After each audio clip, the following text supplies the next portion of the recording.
Programa Diálogo com Edmo Bernardes. Apoio Unimed. Cuidar de você. Esse é o plano. Muscake. Venha reconhecer. Unidade Itatiaia. Valorap. Auditoria. Contabilidade. Consultoria tributária e financeira.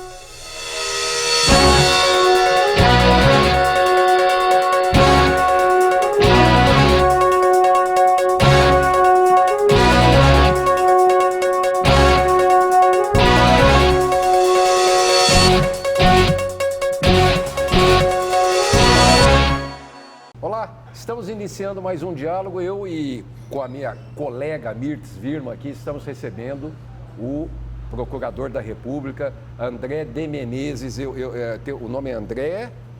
O nome completo é André Luiz Moraes de Menezes. De Menezes, mas para nós é André Menezes ou André de Menezes, que fica mais íntimo, já é nosso titular aqui também no programa. E muito obrigado por atender o nosso convite aqui e participar desse programa. Eu estou grato pela oportunidade. Bom, o assunto naturalmente é o ministro Toffoli, o assunto é o COAF. Vamos elucidar primeiro, quando foi criado o COAF, procurador, e o papel do COAF no seu regimento? Bem, o COAF é o que a gente chama de órgão de inteligência financeira. Ele foi criado em 1998, com a primeira lei que nós tivemos importante a respeito de combate à lavagem de capitais.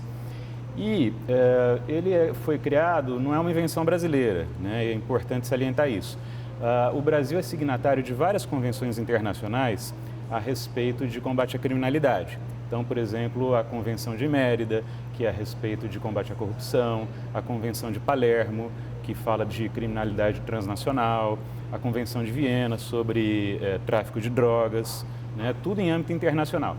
E o somatório desses acordos que o Brasil firmou perante a comunidade jurídica internacional indica que o Brasil deve ter um sistema de inteligência financeira.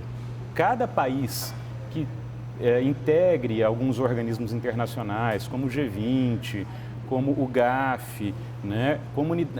Países que integram a comunidade internacional civilizada, que se dispõe a combater a lavagem, todos esses países têm que ter a sua unidade de inteligência financeira. E no Brasil se criou o COAF em 1998.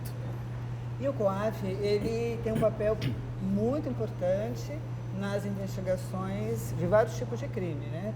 Desde a corrupção, crimes de tráfico de drogas. Sim. Ele é muito importante nessas investigações. Ele é muito importante, mas é bom esclarecer o seguinte, não é ele que investiga esses crimes que você mencionou diretamente, né? Para a gente entender isso, a gente precisa saber que a criminalidade que se preza, a criminalidade do colarinho branco, é uma criminalidade que depende da lavagem. Então, o sujeito ele não vai praticar tráfico de armas, tráfico de pessoas, de droga, ou tráfico de drogas em larga escala, se ele não tiver como lavar esse dinheiro, se ele não tiver como ocultar o proveito desses crimes, né? E aí o COAF entra no descobrimento de movimentações atípicas do ponto de vista do fluxo financeiro. E descobrindo essas movimentações atípicas, então, é que se chega à investigação dos crimes propriamente ditos. Mas o COAF, ele investiga apenas os fluxos financeiros e emite alertas para os órgãos competentes para que estes possam, então, Quem são os órgãos fonte. competentes? Basicamente, Ministério Público e Polícia Federal. E a Receita, não? A Receita tem um papel também na investigação pode ter um papel na investigação de lavagem, mas não é um papel no sistema de detecção de fluxos financeiros, de operações financeiras atípicas. A Receita ela pode ser acionada para fazer um aprofundamento, uma auditoria nas declarações de imposto de renda, na parte fiscal de algum investigado, mas ela não tem responsabilidade a respeito da emissão de alertas de lavagem. Tá. Ela tem responsabilidade, claro, de comunicar às autoridades competentes, Ministério Público e Polícia, a detecção de sonegação fiscal. Mas aí é outra coisa que pode não estar ligada à lavagem. Entendi. Agora, há pouco mais de 10 dias, né, o ministro Dias Toffoli, ele suspendeu as investigações que se utilizam de dados do COAF sem autorização judicial. Na sua opinião, qual é o impacto dessa medida nesse volume de investigações hoje no Brasil? Só complementando, a medida do ministro Toffoli foi atendendo a um pedido do senador Flávio Bolsonaro, que está sendo investigado no Rio de Janeiro, né? E também, só mais uma complementação, que ele está plantonista na função das férias do Supremo e ele decidiu monocraticamente por isso. Exatamente. O pedido do senador Flávio Bolsonaro, na verdade, pegou carona num outro recurso que tramitava no Supremo, recurso esse até do Ministério Público Federal. O senador Flávio Bolsonaro, a defesa dele, viu que havia uma certa proximidade entre o caso dele e esse caso que já estava pautado no Supremo. E falou, olha, vamos pegar carona, né? Mas não existe tanta proximidade assim entre as ligações, casos, né? Como eu posso explicar depois. Mas respondendo à pergunta sobre qual o impacto é devastador. Para vocês terem uma ideia, eu vou tentar dar uma ilustração aqui, é mais ou menos o seguinte. Nós temos todos os dias no Brasil prisões. Pessoas são presas todos os dias em razão de flagrante, ou em razão de prisão preventiva, ou prisão provisória. São decretadas aos milhares todos os dias. Isso é absolutamente normal, isso é absolutamente saudável numa sociedade que se pretenda civilizada. A decisão do ministro Toffoli é mais ou menos o seguinte, olha, nesse caso aqui eu verifiquei que essa prisão não está cheirando bem, parece que tem alguma coisa muito errada com essa prisão, né? Então, eu acho que tem que parar a prisão no Brasil, né, até a gente ver se isso aqui está certo ou não. É mais ou menos isso. Não tem mais prisão até a gente decidir. Parou tudo? Parou tudo. Agora, dentro dessa... o professor Walter Mairovich, ele deu uma declaração dizendo que essa decisão do Toffoli é sem precedentes. Nunca na história do Supremo Tribunal Federal houve uma decisão, eu vou chamar de na calada da noite, ou seja, de um plantonista, de um juiz dessa forma, nesse porte. Ele falou, isso é sem precedentes na história do Supremo. Eu não sabia disso. Eu concordo. Eu acredito também que deva ser a decisão mais equivocada que o Supremo já tomou em matéria criminal. É mais ou menos como dizer que, olha, achamos um cano furado aqui nesse prédio, então vamos demolir o prédio e construir de novo, né? Em vez de consertar o cano. Agora, essa decisão está sendo extremamente criticada, né? Dentro do governo, procuradores, a própria Procuradora-Geral da República e outras pessoas, partidos políticos, etc. Agora, o Dias Toffoli disse que ele pode antecipar a discussão dessa questão que estava marcada para novembro. Qual a sua expectativa para isso? Eu acredito que vai haver essa antecipação. Não, terá que haver essa... Terá que haver, porque senão o Brasil, até novembro, vai se tornar um pária internacional em matéria de lavagem de dinheiro. Sim. Quer dizer, já não é muito difícil lavar dinheiro com o COAF funcionando. Com as investigações paradas, o Brasil vira um verdadeiro paraíso da lavagem. É importante a gente salientar que existem investigações e processos com réus presos que dependem do uso COAF. das informações do COAF, né? E é importante salientar também o seguinte, que o que o COAF faz não é devassa na intimidade das pessoas. Isso é muito importante. Ele informa operações atípicas. A gente não pode perder de vista o escopo da preservação do sigilo bancário, do sigilo das informações financeiras. O escopo disso, que, né, é uma cláusula prevista na nossa Constituição, a cláusula do sigilo dos dados individuais, é que as pessoas não tenham a vida devassada, não haja bisbilhotice em cima dos cidadãos, mas de maneira nenhuma é isso que o COAF faz. O COAF aponta operações atípicas e essas operações atípicas são passadas para as autoridades competentes que vão investigar e, havendo investigação que reforce aquele indício inicial passado pelo COAF, aí sim se faz uma quebra de sigilo, se houver necessidade, né? Até essa decisão do ministro Toffoli pode ser um tiro que sai pela culatra na questão da proteção do sigilo. Por quê? Porque ele está dizendo que é preciso que haja autorização judicial para toda e qualquer divulgação feita pelo COAF. Ora, há divulgações... Divulgação não, informação. Exatamente, informação, exatamente, nesse sentido. Muito obrigado. Existem informações que são absolutamente desprezíveis do ponto de vista de necessidade de investigação. Quer dizer, aquele informe chegando ao órgão de investigação não vai gerar investigação nenhuma. Vai resultar em nada. Vai resultar em nada. Tá. Né? E se a gente imaginar que é necessário quebrar o sigilo para só então o informe ser feito, quer dizer que a gente vai então aí sim abrir a privacidade da pessoa para que um informe inocente seja passado adiante. E o COAF pode ser assim, o COAF, eu não vejo, a gente pergunta por que o COAF não agiu nesse caso, por que o COAF não agiu naquele caso. Veja o caso dos hackers aqui de Ribeirão Preto, que teve uma movimentação atípica nas contas. Sim. De 400, 600, 200, não sei que lá mil, de quem ganha, declarado no banco R$2.000, e o COAF não pegou. Sim. Quer dizer, não é uma coisa cirúrgica também. Não dá para você abranger 100%. Exatamente, porque as operações financeiras acontecem aos milhões, né? E é claro que a atuação do COAF não é baseada em análises feitas por seres humanos, e sim com análises feitas em computadores, né? E existe uma parametrização. Muita coisa acaba passando porque não está dentro daqueles parâmetros objetivamente definidos. Quantos relatórios você falou por dia? O COAF ele recebe cerca de 1.600 informes de bancos e ele consegue processar quanto disso?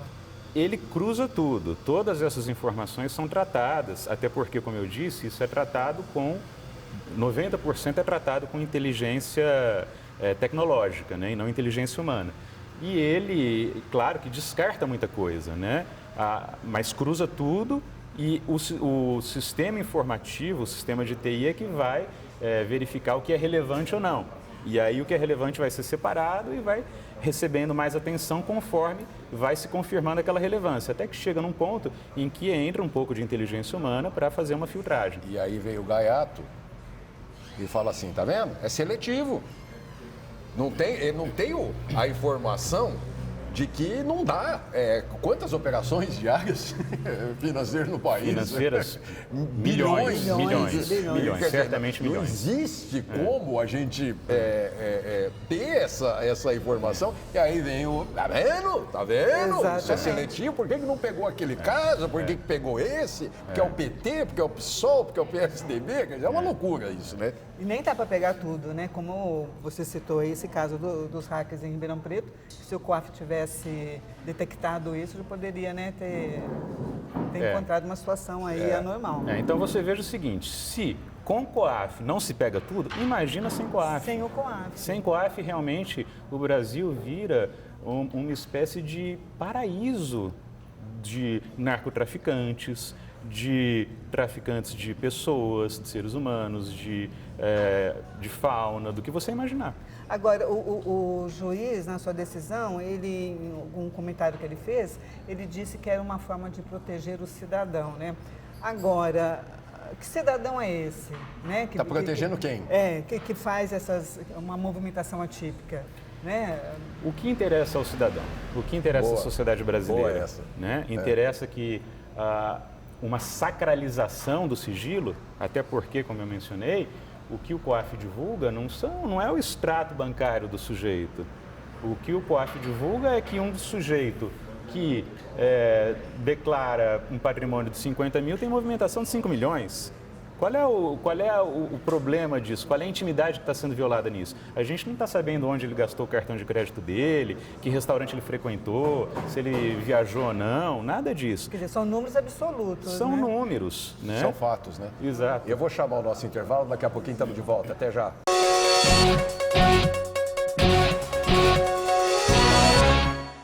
Unimed Ribeirão, o plano que abre as portas do hospital mais inovador da região, de um dos centros cirúrgicos mais seguros do país, do Centro de Cardiologia e Neurologia com tecnologia de ponta, que abre as portas de uma UTI com equipe altamente qualificada, de um avançado centro de diagnóstico, que abre as portas para uma equipe multidisciplinar, além de uma moderna hotelaria. Unimed Ribeirão, de portas abertas para você e para a saúde da sua família.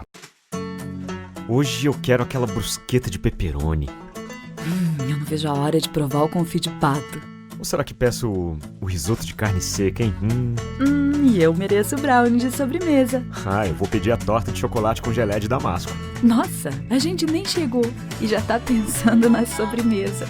O Mousse Cake da Itatiaia agora é My Mousse Cake.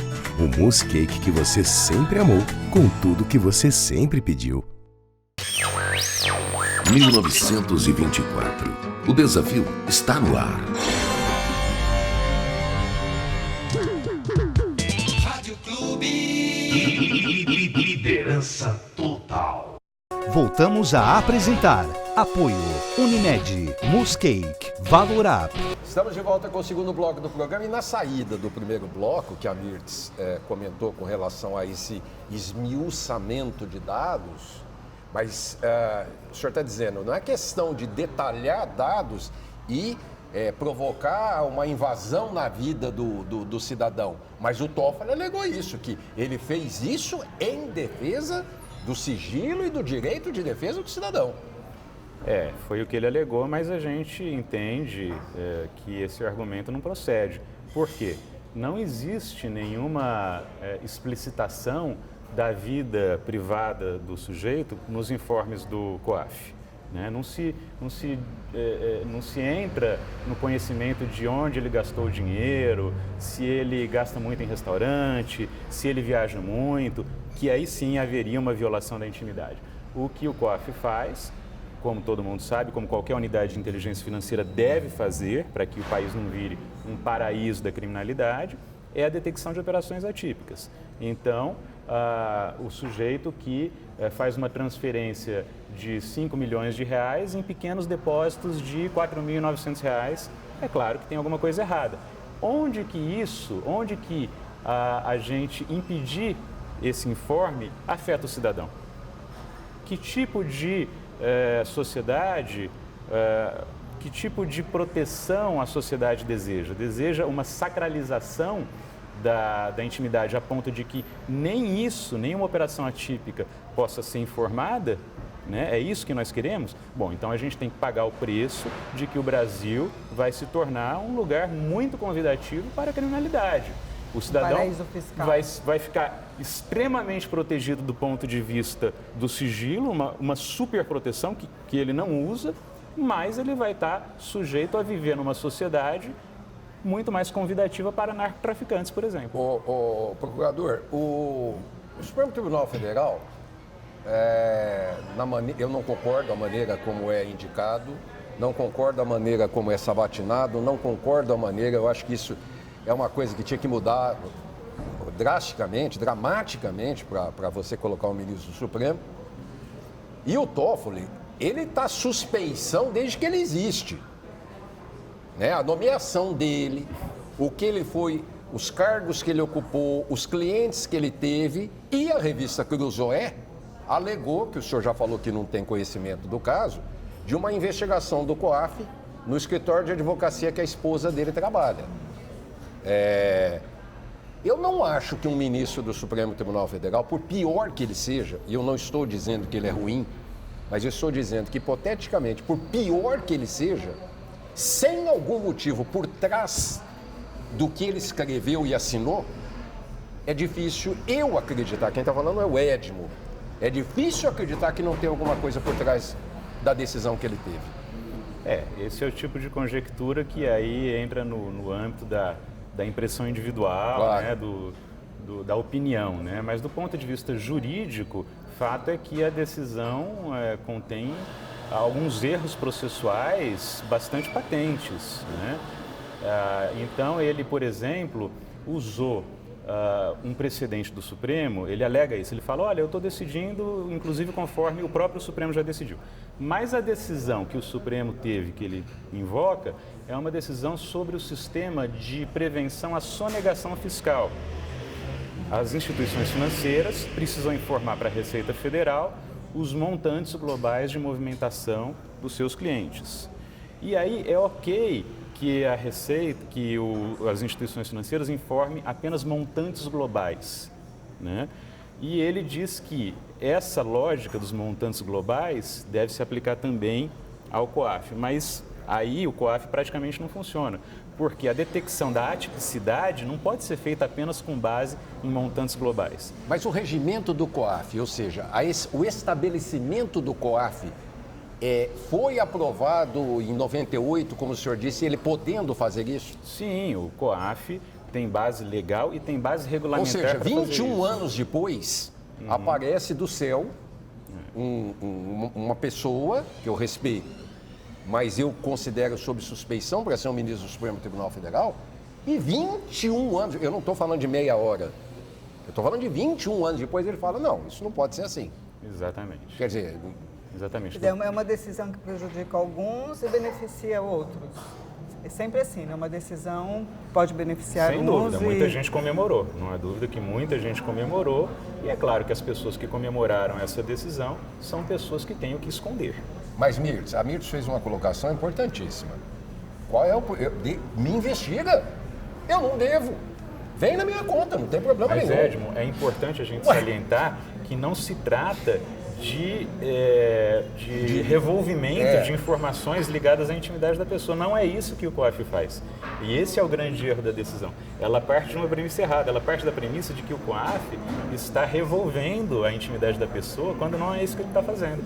Não está fazendo isso. Não, uma outra colocação importante é sem autorização judicial. Ora, se o COAF forneceu o global, Edmo movimentou R$1 milhão na sua conta e não tem absolutamente atípico isso na conta. Oferece isso à Polícia Federal, ao Ministério Público, a quem quer que seja. O Ministério Público pede para o juiz que quer esses dados esmiuçados, então aí atende o que o ministro Toffoli quer? Exatamente. Quando a gente recebe um informe, quando a autoridade responsável pela investigação, que não é o COAF, o COAF detecta operações atípicas. Quando o responsável pela investigação recebe um informe do COAF, se ele quiser um aprofundamento que necessite de acesso a informações bancárias, aí sim, claro que vai haver o controle judicial, claro que vai haver o requerimento à justiça. Agora, nesses últimos tempos, criou-se uma parceria, vamos dizer assim, entre polícias, procuradores, instituições financeiras do Estado, para se apurar crimes. Essa decisão afeta essa parceria que foi criada, afeta essas ações combinadas para se chegar a resultados em investigações de crime? Olha, eu vou fazer uma colocação a respeito da palavra que você usou, parceria. Eu entendo que informalmente a gente possa fazer essa expressão. Mas, na verdade, o que existe é uma atuação interinstitucional, normal, esperada. As instituições não resolveram atuar de maneira ajustada por camaradagem ou porque resolvemos agora botar uma capa nas costas e virarmos super-heróis. Não, existe uma legislação que define que investigações sejam feitas por determinadas autoridades e os resultados sejam passados a outras, para outros efeitos. Cada assim um por tem diante. um papel nisso. Exatamente. Quer dizer, ninguém está invadindo ninguém. Exatamente, ninguém está invadindo ninguém e muito menos ninguém está se aliando a alguém com o espírito de, olha, vamos fazer justiça, vamos eliminar o mal da terra. Não se trata disso, se trata de atuação normal. A sociedade quer ou não ter um sistema de justiça criminal eficiente. Um sistema de justiça criminal eficiente funciona com instituições trocando informações, com Receita trocando informação com o Ministério Público, com o Ministério Público trocando informação com a polícia e assim por diante. Preservado o sigilo e com autorização judicial sempre que houver necessidade, claro. E aí o COAF é importante nisso daí, porque ele abastece informações que o COAF é um dos elos desse sistema de justiça criminal. E é o que o senhor falou no começo da entrevista. Voltamos lá, o Brasil é signatário de tratados, várias convenções internacionais. Porém, sempre no sentido de combater esses crimes que até poucos anos atrás passavam batido para todo lugar. Você vê o que aconteceu na máfia italiana, você vê o que aconteceu em tudo. A Al-Qaeda, como é que se você faz determinados atividades sem uma lavagem de dinheiro e sem dinheiro lavado, sem escondido. Exatamente. Felizmente, o Brasil não tem tradição de terrorismo, provavelmente por razões históricas, razões étnicas, etc. Mas é um crime que pode acontecer em qualquer lugar, né? E a detecção do terrorismo ou de financiamento de terrorismo passa pelas unidades de inteligência financeira, entre elas o COAF. O senhor acha que tem muita corrupção no Brasil? Sem dúvida. Está aparecendo, né? Sem dúvida. Está aparecendo, né? O Brasil, tem muito trabalho ainda para ser feito. Há muito que ser feito.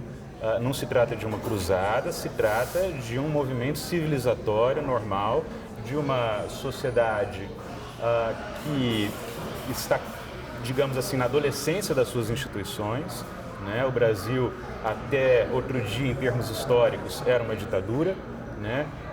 Temos uma Constituição ainda muito jovem e, portanto, é natural que as instituições estejam ainda se acomodando, estejam entendendo, aprendendo a exercer bem os seus papéis e, como tudo isso é novo, a gente ainda tem alguns sistemas que estão ficando eficientes só agora. Por isso que talvez a criminalidade a corrupção tenha tido tanto espaço no nosso ambiente. No mundo inteiro. No mundo inteiro. Nós estamos indo para o final do programa. É uma tendência mundial, há pouco tempo, como a gente vê que às vezes esquece as coisas, né? Um país de primeiro mundo como a Suíça, há pouco tempo atrás, escondia dinheiro de todo mundo. Sim. Há pouco tempo atrás. Aí começou-se uma exigência internacional, uma pressão nesses países para que começasse a haver o combate e a participação em cima disso. É muito novo isso. Sim, é muito novo. E a Suíça, como você bem mencionou, que era um país que tinha tradição de proteção absoluta, exagerada ao sigilo, né, dos dados financeiros das pessoas, já se abriu, já entendeu que não é possível fazer dessa maneira, que todo mundo sai perdendo, né, que quem ganha são pessoas que não querem uma sociedade pacífica. E graças à Suíça, quanto que nós recuperamos para Petrobras, para outras coisas aí que estavam lá, do que a gente guardadinhos, etc. Não é isso? Exatamente. Então, Mirtes, obrigado, doutor. Muito obrigado pela sua participação. Será convocado sempre que necessário. Uma satisfação, obrigado. Obrigado. Gente, semana que vem estamos de volta. Até lá. Programa Diálogo com Edmo Bernardes. Apoio Unimed. Cuidar de você. Esse é o plano. Muscake. Venha reconhecer. Unidade Itatiaia. Valorap. Auditoria. Contabilidade. Consultoria tributária e financeira.